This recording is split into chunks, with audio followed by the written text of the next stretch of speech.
Hello बच्चों, बेटा कैसे हो आप लोग।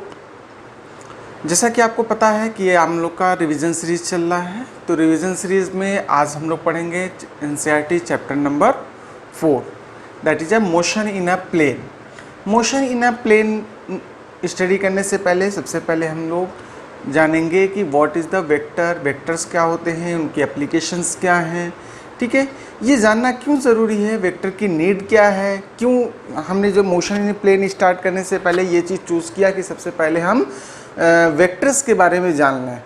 तो इसका एक रीज़न ये है कि देखो क्या है कि अगर मान लो स्ट्रेट लाइन मोशन हो रही है, सीधे सीधे कोई भी बॉडी अगर स्ट्रेट लाइन मोशन कर रही है, ठीक है, तो उस केस में आपको पता है कि स्ट्रेट लाइन मोशन में कोई भी body distance, displacement, velocity whatever cover कर रही है, लेकिन उसके डायरेक्शंस की अगर हम बात करेंगे तो वो जनरली दो डायरेक्शन हो सकता है, यानी कि एक forward direction and backward direction.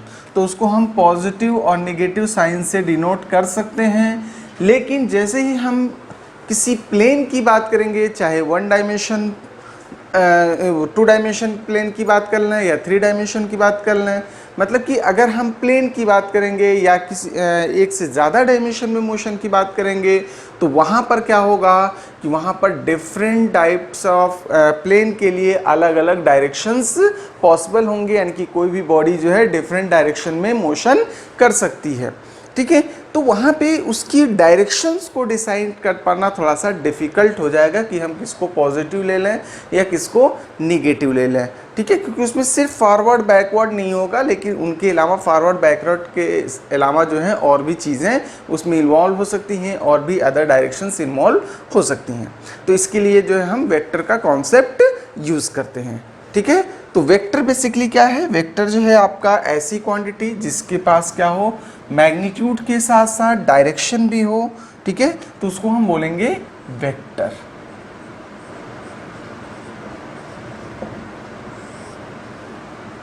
ठीक है, तो वेक्टर आई थिंक आपको क्लियर हो गया होगा कि वेक्टर क्या है, कि ऐसी क्वांटिटी जिनके पास क्या हो, मैग्नीट्यूड भी हो और डायरेक्शन भी हो, तो ऐसी क्वांटिटीज़ को हम वेक्टर क्वांटिटीज़ कहते हैं।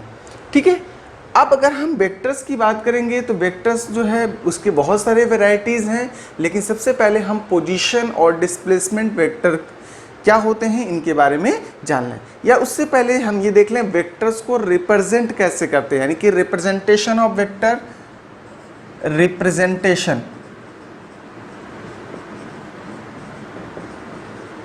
रिप्रेजेंटेशन वेक्टर्स को हम रिप्रेजेंट करने का जो तरीका होता है उसको हम एरो से डिनोट करते हैं।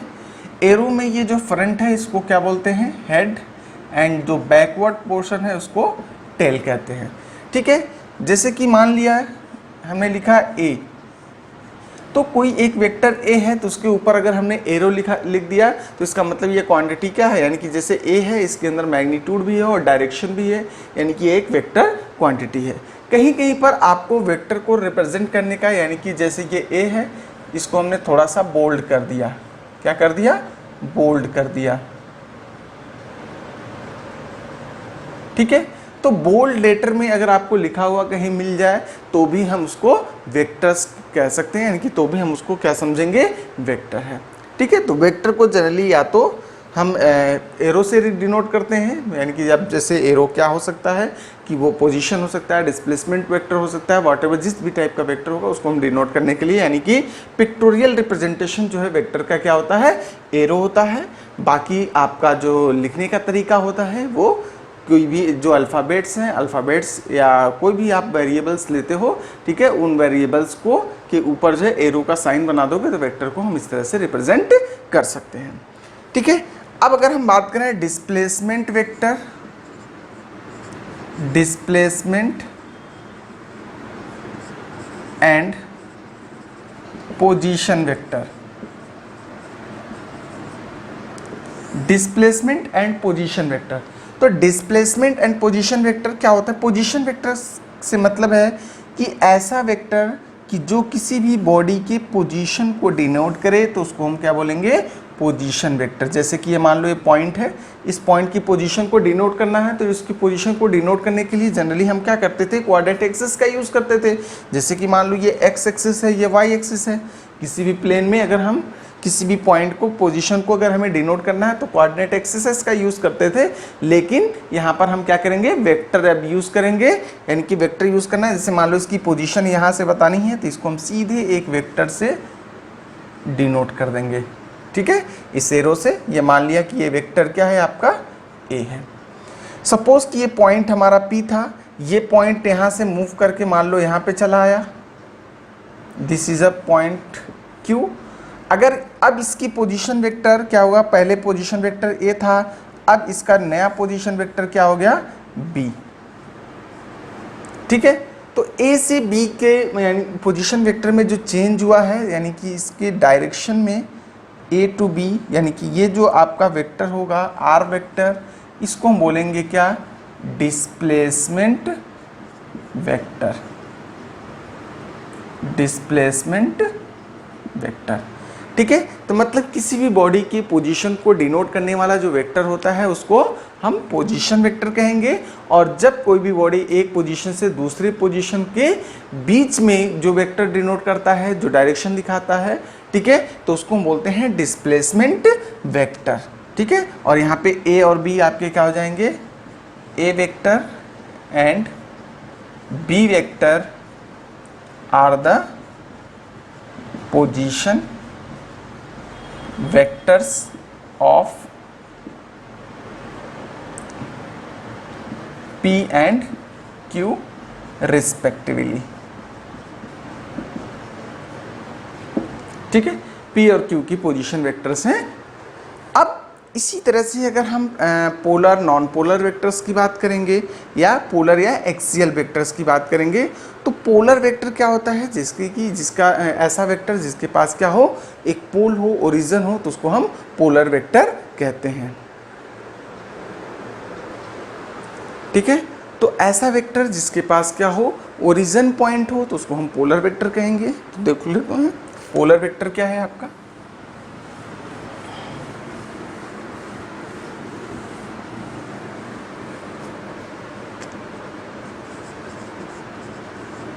Polar and axial vector. Polar vector ऐसा वेक्टर जिसके पास क्या हो, कुछ स्टार्टिंग पॉइंट हो, इनिशियल पॉइंट हो, तो उसको हम पोलर वेक्टर कहेंगे, मतलब उसके पास कुछ पोलरिटी है, दिस इज अ पोजीशन हो। तो इस वेक्टर को अगर हमने मान लो ए लिखा, तो A is known as polar vector, polar vector, ठीक है। इसी तरह से एक्सियल वेक्टर, यानी कि जो अगर कोई भी बॉडी रोटेटिंग बॉडी है, तो अगर किसी एक्सिस के एलोंग रोटेट हो रही है, तो उस एक्सिस के एलोंग जो भी हम वेक्टर लेंगे तो उसको एक्सियल वेक्टर कहेंगे। कि जैसे मान लो एक सिलेंडर है, ये इस तरह से रोटेट हो रहा है, ठीक है। तो जब ये रोटेट हो रहा होगा तो इस वेक्टर को हम क्या कहेंगे, यानी कि ये जो वेक्टर आपका है, ये जो आपका एक्सिस दिख रहा है, ठीक है, तो इसको हम बोलेंगे एक्सियल वेक्टर। मतलब कि एक्सियल वेक्टर आपका क्या होता है, vector along the axis of rotation कह सकते हो, कि अगर रोटेटिंग बॉडी है तो रोटेशन के एक्सिस के अलोंग जो वेक्टर लेंगे उसको हम एक्सियल वेक्टर कहेंगे, ठीक है। तो I think polar vector clear होगा। इसी तरह से और भी बहुत सारे वेराइटीज़ हैं वेक्टर से, तो कुछ जनरल वेक्टर्स हैं, उनके बारे में हम थोड़ा सा डिस्कस कर लेते हैं।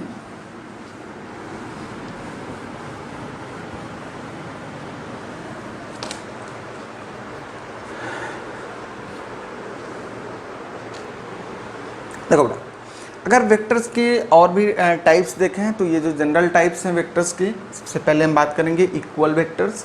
इक्वल वेक्टर्स क्या होते हैं, ऐसे वेक्टर्स जिनका क्या हो, मैग्नीट्यूड और डायरेक्शन सेम हो। जैसे कि मान लो एक वेक्टर आपका है ए, तो इसका मैग्नीट्यूड जो है, जैसे मान लो 1 मीटर है नॉर्थ डायरेक्शन, दूसरा वेक्टर है बी,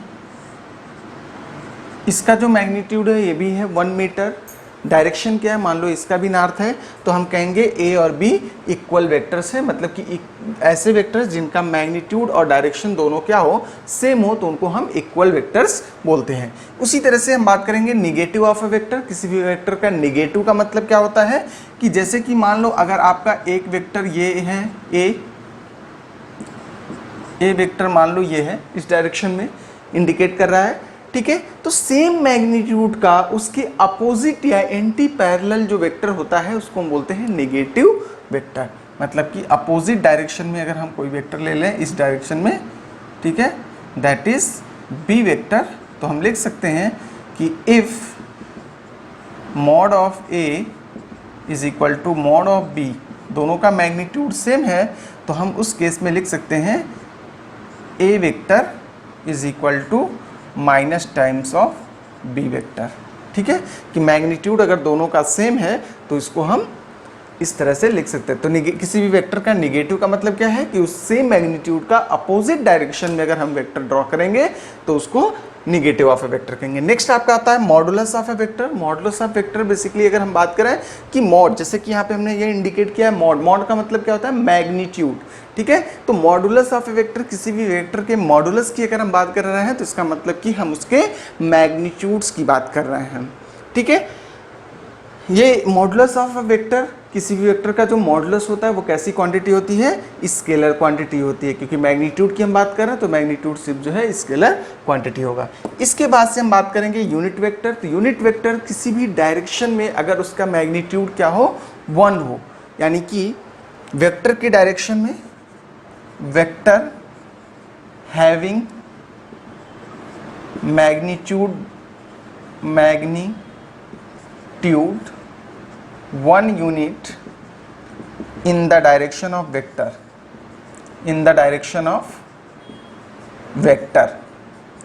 तो वेक्टर के डायरेक्शन में अगर 1 यूनिट मैग्नीट्यूड का जो भी वेक्टर होगा तो उसको हम क्या बोलेंगे, यूनिट वेक्टर बोलेंगे।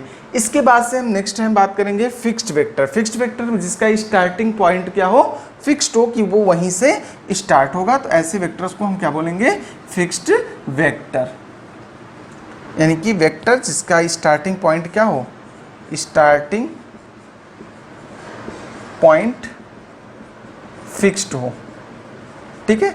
जैसे कि मान लो यहाँ से कोई भी इसकी पोजीशन बतानी है तो हम यहीं से बता रहे हैं, ये यहाँ से यहाँ मूव कर गया तो ये क्यों भी इसकी पोजीशन हम अगर इंडिकेट करें तो हमारा देखेंगे कि स्टार्टिंग वेक्टर जो है, स्टार्टिंग पॉइंट है इसका क्या है, फिक्स्ड है, बाकी एंडिंग पॉइंट फिक्स्ड नहीं है, कि वो किसी भी डायरेक्शन में मूव कर सकता है। कि मतलब अगर किसी भी एक पोजीशन को हमने फिक्स करके कोई वेक्टर चाहे इधर हो, कुछ टाइम के बाद इधर आ गया, कुछ टाइम के बाद इधर आ गया, कुछ टाइम के बाद इधर आ गया, तो हमने देखा कि इसमें कुछ चेंजेस दिख रहे हैं, ठीक है, लेकिन इसका इनिशियल पोजीशन में कोई चेंज नहीं है, तो स्टार्टिंग पॉइंट फिक्स्ड है, तो उसको हम फिक्स्ड वेक्टर कहेंगे। इसी का जस्ट अपोजिट आपका क्या है, अगर स्टार्टिंग पॉइंट फिक्स्ड नहीं है तो उसको हम फ्री वेक्टर कहेंगे।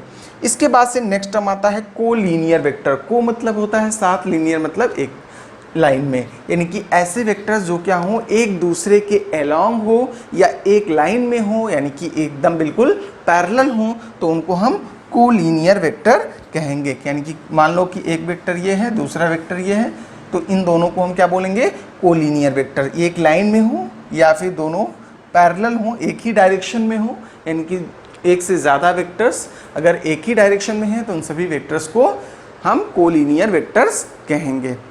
इसके बाद से नेक्स्ट आपका आता है कोप्लेनर वेक्टर। कोप्लेनर मतलब को मतलब साथ, प्लेन मतलब प्लेन, यानी कि एक ही प्लेन में जितने भी वेक्टर्स होंगे उन सबको कोप्लेनर वेक्टर्स कहेंगे। जैसे कि आपका ये बोर्ड है, ठीक है, तो ये बोर्ड आपका क्या है, एक प्लेन है, तो इस प्लेन में जितने भी वेक्टर्स हम ड्रॉ करेंगे, तो ये सब के सब क्या कहलाएंगे, हमारे कोप्लेनर वेक्टर्स कहलाएंगे। इसके बाद से नेक्स्ट आता है आपका को इनिशियल वेक्टर। को इनिशियल वेक्टर क्या होता है, यानी कि ऐसे वेक्टर्स जिनका स्टार्टिंग पॉइंट क्या हो, सेम हो। जैसे कि मान लो ए वेक्टर है, बी वेक्टर है, सी वेक्टर है, इन सबका अगर हम स्टार्टिंग पॉइंट देखें तो इन सबका स्टार्टिंग पॉइंट क्या है, फिक्स्ड है, तो स्टार्टिंग पॉइंट फिक्स्ड होगा, तो ऐसे वेक्टर्स को हम क्या बोलेंगे, को इनिशियल वेक्टर्स। इसके बाद से नेक्स्ट है आपका को टर्मिनस वेक्टर। को टर्मिनस वेक्टर का मतलब कि ऐसे वेक्टर्स जिनका एंडिंग पॉइंट सेम हो, स्टार्टिंग पॉइंट व्हाटएवर जो भी हो, लेकिन उनका एंडिंग पॉइंट सेम हो, तो उनको हम बोलेंगे को टर्मिनस वेक्टर। जैसे कि इस तरह के अगर कुछ वेक्टर्स अगर आपको कहीं दिखें, यानी कि एक से ज़्यादा वेक्टर्स, मान लो ऐसे आकर के,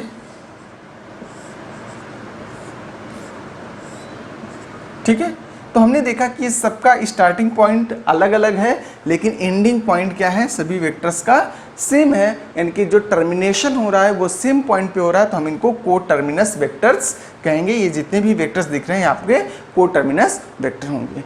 इसके बाद से आता है जीरो वेक्टर और नल वेक्टर। जीरो वेक्टर का मतलब कि ऐसा वेक्टर जिसका क्या हो, मैग्नीट्यूड जीरो हो, तो उसको हम जीरो वेक्टर या नल वेक्टर कहते हैं। जीरो वेक्टर्स की प्रॉपर्टीज क्या होती हैं कि अगर जीरो वेक्टर को किसी भी वेक्टर के साथ डॉट प्रोडक्ट कर दिया जाए, यानी किसी वेक्टर के साथ मल्टीप्लाई कर दिया जाए, तो वो उसकी वैल्यू क्या हो जाती है, ज़ीरो हो जाती है। या फिर हम इसको दूसरी तरह से हम देख सकते हैं, अगर हम प्रॉपर्टीज़ की बात करें, properties of zero vector,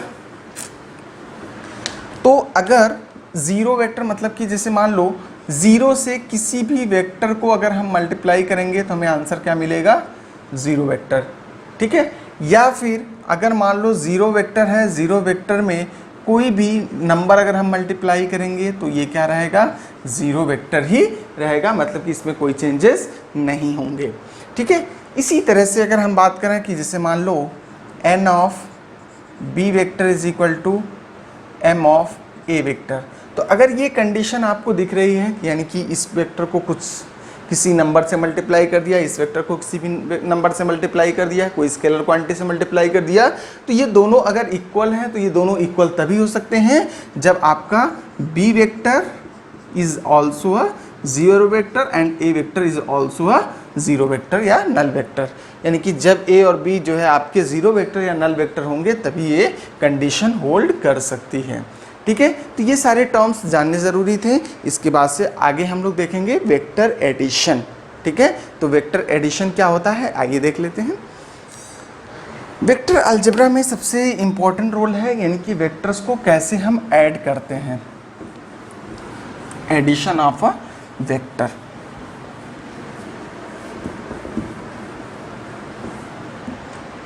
addition of a vector की अगर हम बात करें, एक वेक्टर मान लो ये है, इसको थोड़ा सा और बड़े में बनाते हैं, एक वेक्टर ये है, दूसरा वेक्टर आपका मान लो ये है, ठीक है।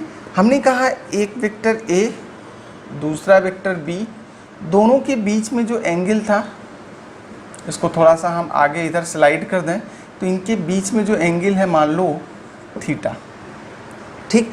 हमने कहा a और b को अगर ऐड करो, यानी a vector plus b vector क्या होगा, तो a vector plus b vector यानी कि इनका जो रिजल्टेंट होगा वो क्या होगा।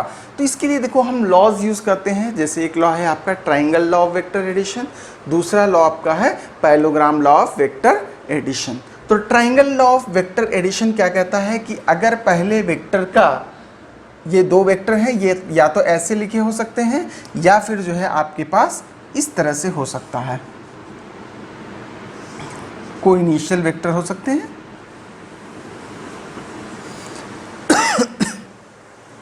ठीक है।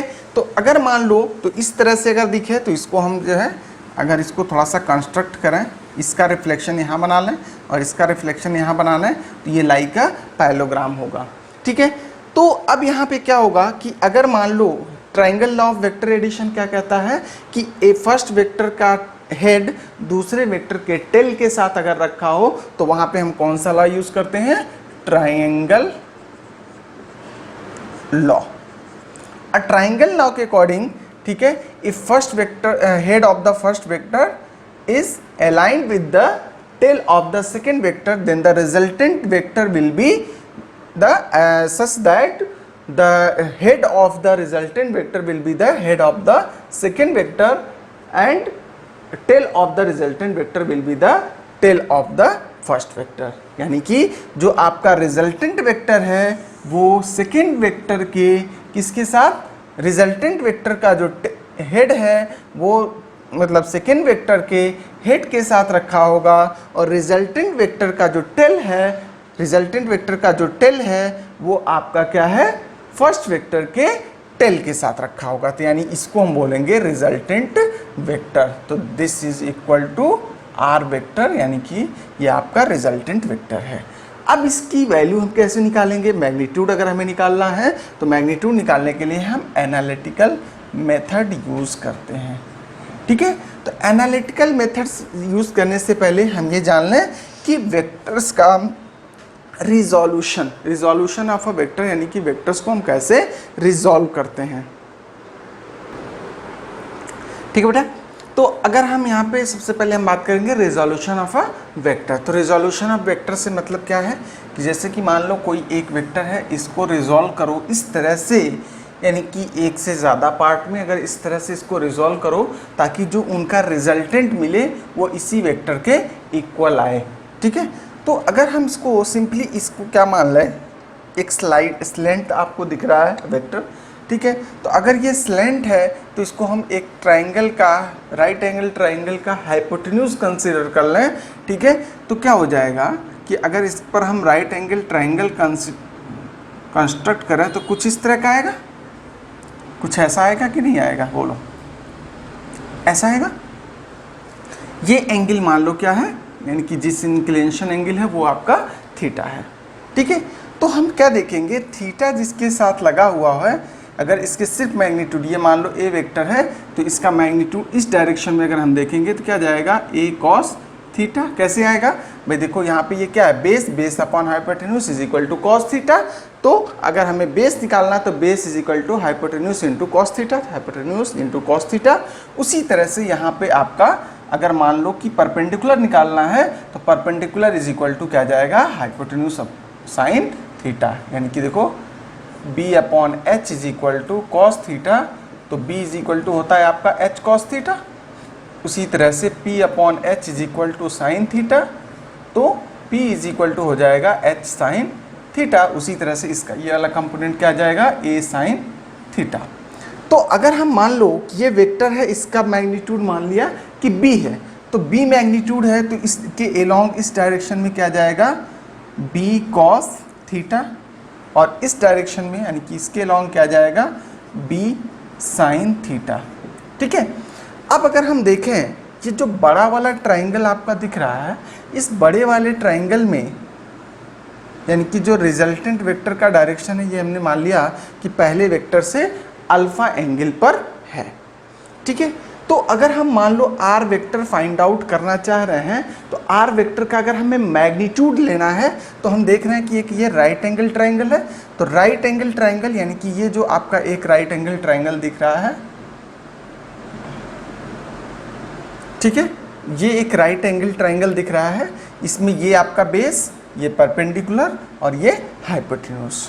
तो मॉड ऑफ आर वेक्टर का स्क्वायर मतलब इसके मैग्नीट्यूड का स्क्वायर क्या जाएगा, अंडर रूट, या स्क्वायर कर रहे हैं तो क्या होगा, इसका स्क्वायर प्लस इसका स्क्वायर, यानी कि इसका magnitude mod of A square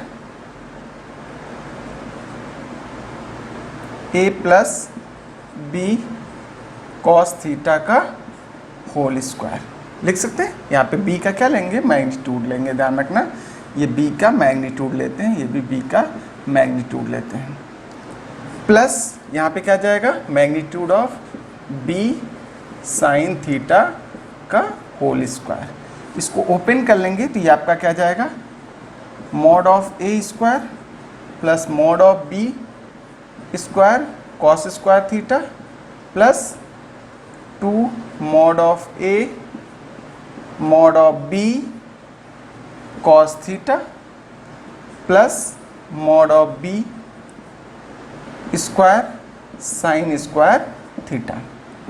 अब देखो ये और ये, इसमें b स्क्वायर कॉमन ले लोगे क्या जाएगा, इसको ऐसे लिख लें, mod of a square plus mod of b square, ठीक है, cos square theta plus sine square theta bracket में लिखेंगे, cos square theta plus sine square theta इस plus 2 mod of A mod of B cos theta. ये चीज़ आएगी कि नहीं आएगी, ठीक है।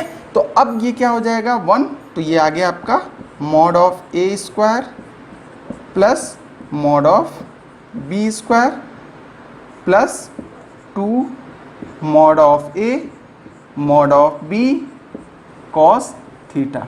तो आपको रिजल्टेंट वेक्टर का जो मैग्नीट्यूड है वो रिजल्टेंट वेक्टर का मैग्नीट्यूड क्या हो जाएगा,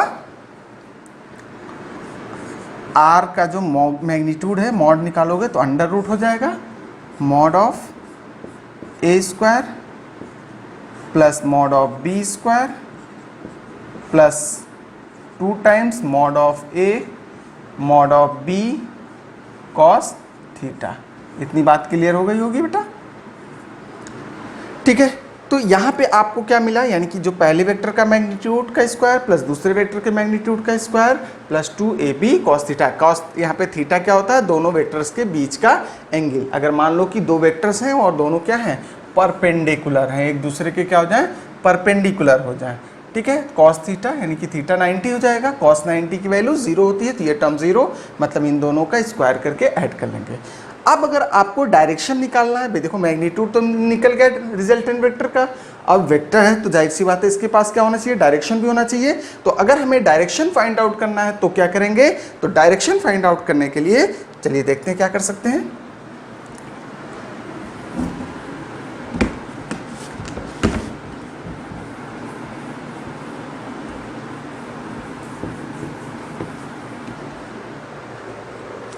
डायरेक्शन फाइंड करना है, यानी कि ये अल्फा निकालना है। मान लो ए वेक्टर से, तो क्या जाएगा, tan alpha is equal to this upon this, perpendicular upon base, perpendicular upon base. Perpendicular क्या है, mod of B sine theta, base क्या जाएगा, mod of A plus mod of B cos theta. तो tan alpha की value आपकी क्या आ जाएगी, tan alpha is equal to this, alpha यानी कि एंगल क्या आ जाएगा आपका, tan inverse mod of B sine theta upon mod of A plus mod of B cos theta. Clear है। तो इस तरह से हम लोग इसका यूज करेंगे। क्लियर है इतनी बात। तो मैग्नीट्यूड निकालना आपको आ गया होगा, डायरेक्शन फाइंड आउट करना आ गया होगा। तो ये triangle law of vector addition होता है। इसी तरह से आपका parallelogram law of vector addition. तो parallelogram law of vector addition क्या कहता है कि अगर मान लो दो वेक्टर्स क्या हों, को इनिशियल हों, मतलब कि इस तरह से अगर रखे होंगे, एक वेक्टर ये है, दूसरा वेक्टर ये है, दोनों का अगर मतलब जो है टेल हैं वो एक पास रखे होंगे, तो जो इनका रिजल्टेंट होगा वो उनके बीच से जाएगा, यानी कि ये आर वेक्टर, ये आपका क्या कहलाएगा, रिजल्टेंट वेक्टर। इसका भी अगर हम मैग्नीट्यूड और डायरेक्शन फाइंड आउट करेंगे तो इसी तरह से जैसे कि ट्रायंगल लॉ का आया है उसी तरह से इसका भी आएगा, सेम मैग्नीट्यूड और डायरेक्शन इसमें भी आता है। ठीक है। इसके बाद से नेक्स्ट आता है आपका पैरेललोग्राम लॉ ऑफ वेक्टर के बाद जो है पॉलीगॉन लॉ ऑफ वेक्टर, यानी कि मान लो दो से ज़्यादा वेक्टर्स हो जाए, उनको हम कैसे ऐड करेंगे। भाई दो वेक्टर्स के लिए तो हमारे पास दो लॉज मिल गए, दो रूल मिल गए। दो से ज़्यादा वेक्टर्स हैं तो उनको ऐड करने का जो तरीका है उसको देख लेते हैं।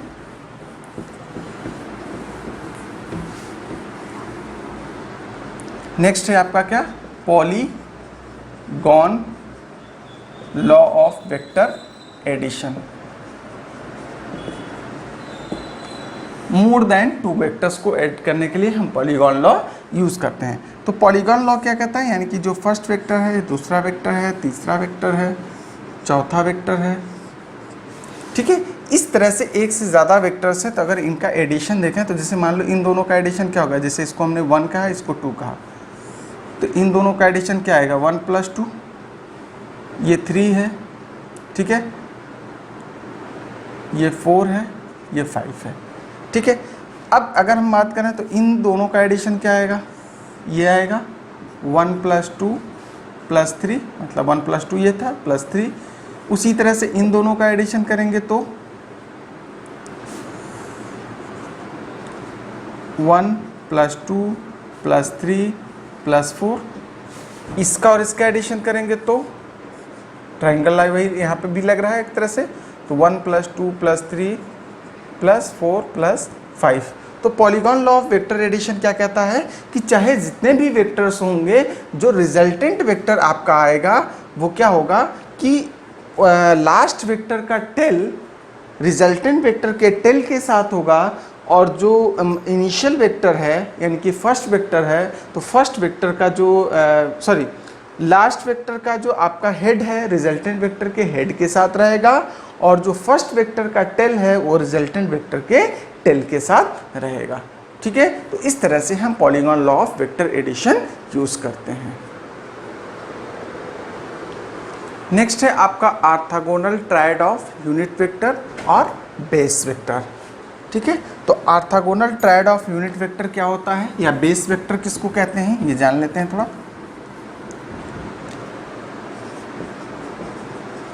Orthogonal triad of unit vector, ठीक है, या ट्रायड ऑफ वेक्टर्स कहते हैं, यानी कि orthogonal triad of unit vector, या फिर हम इसको और क्या बोलते हैं, बेस वेक्टर। ठीक है, तो अगर हम मान लो राइट एंगल यानी कि कार्टेशियन ले लेते हैं। राइट एंगल कार्टेशियन का मतलब क्या है कि यहाँ पर अगर हम एक्स एक्सिस, वाई एक्सिस और जेड एक्सिस, 3 एक्सिस लेते हैं, तो उस केस में आई डायरेक्शन में जो मतलब एक्स डायरेक्शन में जो यूनिट वेक्टर डिनोट करता है उसको हम बोलते हैं आई कैप। जो वाई डायरेक्शन के अलोंग जो यूनिट वेक्टर जिससे हम डिनोट करते हैं उसको कहेंगे जे कैप। जो जेड एक्सिस में होगा, यानी कि यहाँ पे सब पॉजिटिव हम ले रहे हैं, ठीक है, तो पॉजिटिव जेड एक्सिस के अलोंग जो मतलब यूनिट वेक्टर होगा उसको हम कहेंगे के कैप। तो यहाँ पर आई, जे और के को हम क्या बोलते हैं, बेस वेक्टर्स। ठीक है, इसके बाद से आता है कि rectangular component of a vector, किसी भी वेक्टर का रेक्टेंगुलर कंपोनेंट हम कैसे फाइंड आउट करेंगे, यानी कि rectangular component of vector. Vectors का रेक्टेंगुलर कंपोनेंट फाइंड आउट कैसे करेंगे, तो जैसे मान लो एक वेक्टर आपका ये है, इसको हमने मान लिया एक्स वाई प्लेन पे है। ठीक है, तो ए वेक्टर का अगर हम 2 कंपोनेंट देखें तो एक कंपोनेंट इसका किस डायरेक्शन में होगा, मान लिया भाई इधर से, मान लो ऐसे हमने लाइट जलाया, ठीक है, तो इसका शैडो इधर की तरफ आया, इधर से लाइट जलाया तो इसका शैडो इधर आएगा। ठीक है, तो ये इनको, इनके शैडोज़ को हम क्या बोलते हैं, इनके कंपोनेंट्स। तो इसको हम बोलेंगे, इसका मैग्नीट्यूड इस डायरेक्शन में जो भी मैग्नीट्यूड है वो ए है, भाई जाहिर सी बात है इक्वल अमाउंट में आएगा, ए इस डायरेक्शन में भी आया ए। ठीक है, तो और इस डायरेक्शन में जो मतलब यूनिट वेक्टर है इसके तो क्या जाएगा, वो आई कैप, और इस डायरेक्शन में आपका जे कैप। यानी कि ए वेक्टर का कंपोनेंट अलोंग एक्स एक्सिस क्या जाएगा, ए आई कैप। ए वेक्टर का कंपोनेंट अलोंग वाई एक्सिस क्या जाएगा, ए, इसको ए एक्स ले लो, इस डायरेक्शन में जो है ए एक्स और इस डायरेक्शन में ए वाई, जो भी मैग्नीट्यूड हो वाट एवर, तो ए वाई जे कैप। तो अगर हम नेक्स्ट यानी कि ए वेक्टर को लिखें, ए वेक्टर को हम ऐसे भी लिख सकते हैं, ए एक्स आई कैप प्लस ए वाई जे कैप। कहने का मतलब है कि एक्स एक्सिस में जैसे कि मान लो इसका यहाँ पर अगर हम देखें तो इसका जो है मान लो 2,3 है कोऑर्डिनेट्स, तो इसको लिखने का जो तरीका है ये आपका 0,0 है। ठीक है, तो एक्स एक्सिस के अलोंग देखें तो एक्स एक्सिस में ए एक्स कितना है, 2 है, तो इसको लिखेंगे क्या, 2 आई कैप। उसी तरह से वाई एक्सिस में देखेंगे तो क्या है, ए वाई की वैल्यू क्या आ गई, 3, तो इसको हम लिख सकते हैं क्या, 3 जे कैप। तो ये जो रिप्रेजेंटेशन होता है इसी को हम बोलते हैं क्या, रेक्टेंगुलर कंपोनेंट। रेक्टेंगुलर कंपोनेंट या rectangular resolution of a vector. आई बात समझ में? तो ये रेक्टेंगुलर कंपोनेंट किसी वेक्टर को हम ऐसे भी लिख सकते हैं। दूसरा तरीका है कि अगर मान लो कि इस डायरेक्शन में यानी कि एक्स एक्सिस के अलोंग ये वेक्टर जो एंगल है थीटा बना रहा है, तो अलोंग एक्स एक्सिस यानी कि component of A vector along x axis, x axis के अलोंग जो कंपोनेंट होगा यानी इसको हम लिख सकते हैं ए कॉस थीटा। उसी तरह से वाई एक्सिस के अलोंग क्या जाएगा, वाई एक्सिस के अलोंग ए साइन थीटा। ठीक है, तो ए को हम लिख सकते हैं क्या, ए वेक्टर को यानी कि जो इसका मैग्नीट्यूड है लिख सकते हैं ए कॉस थीटा प्लस ए साइन थीटा। इस तरह से हम इसको रिप्रेजेंट कर सकते हैं। ठीक है, तो इस तरह से अगर हम बेसिकली यहाँ पे सिंपली हम मैग्नीट्यूड की बात कर रहे हैं, यानी कि इसको हम लिख सकते हैं ए एक्स, जो यहाँ पे ए एक्स ले रहे थे डायरेक्ट यहाँ पे 2 दे रखा है तो कोई दिक्कत नहीं है, और यहाँ पे इसको हम लिख सकते हैं क्या, ए वाई। ठीक है, तो यानी कि आपका जो है ए एक्स यानी कि ए की वैल्यू अगर आपको निकालनी है तो क्या जाएगा ए एक्स प्लस ए वाई, मतलब कि मैग्नीट्यूड सेम आना चाहिए, जो कि आपका इस वेक्टर का मैग्नीट्यूड है वही मैग्नीट्यूड इसका भी आना चाहिए। तो देखो कैसे आ रहा है कि नहीं आ रहा है, ए अगर हम इसका मैग्नीट्यूड निकालेंगे तो इनको क्या करेंगे, इनका स्क्वायर करके ऐड कर लेंगे सिंपली। ठीक है, तो स्क्वायर करके अगर हम इनको ऐड करेंगे तो सीधे सीधे क्या जाएगा, स्क्वायरिंग एडिंग कर लोगे। ठीक है, तो क्या जाएगा A square sine square theta plus A square cos square theta, यानी इनको हम सीधे सीधे क्या करेंगे, A square is equal to A square sine square theta plus A square cos square theta. A square common ले लोगे, sine square theta plus cos square theta that is equal to A square. तो ये magnitude again यही चीज़ हमको मिल जाएगा, यानी कि x axis के अलॉन्ग हम इसको ऐसे लिख सकते हैं। ठीक है ना, तो इस तरह से अगर हमको डायरेक्शन मालूम है, ये कंपोनेंट्स ये मतलब कोऑर्डिनेट्स नहीं दिए हैं, डायरेक्शन मालूम है, तो सीधे ए एक्स की वैल्यू हमारी क्या जाएगी, ए कॉस थीटा हो जाएगी, ए वाई की वैल्यू हमारी क्या जाएगी, ए साइन थीटा हो जाएगी। जो भी ए की वैल्यू होगी उसका साइन कंपोनेंट कॉस कंपोनेंट इस तरह से लेकर के हम लोग कैलकुलेट करेंगे। ठीक है, तो आई थिंक वेक्टर में आज हम लोगों ने बहुत सारी चीज़ें सीख ली, बहुत सारी इन्फॉर्मेशन हम लोगों ने कलेक्ट किया। ठीक है, अब नेक्स्ट क्लास में हम लोग जो है वेक्टर मल्टीप्लिकेशन सीखेंगे। ठीक है, स्केलर प्रोडक्ट, डॉट प्रोडक्ट जिसको हम बोलते हैं, दूसरा आपका जो है क्रॉस प्रोडक्ट यानी कि जिसको वेक्टर प्रोडक्ट भी कहते हैं, ये सारी चीज़ें हम लोग सीखेंगे। फिर उसके बाद से जो है आप सीधे स्टार्ट करेंगे मोशन इन प्लेन, यानी कि प्लेन में कैसे मोशन होगा, क्योंकि इन्हीं वेक्टर्स का हम यूज़ करेंगे, वेक्टर्स का यूज़ करके हम प्लेन में मोशन को ईजिली डिस्क्राइब कर पाएंगे। ठीक है, तो आज के लिए फ़िलहाल इतना ही। Thank you.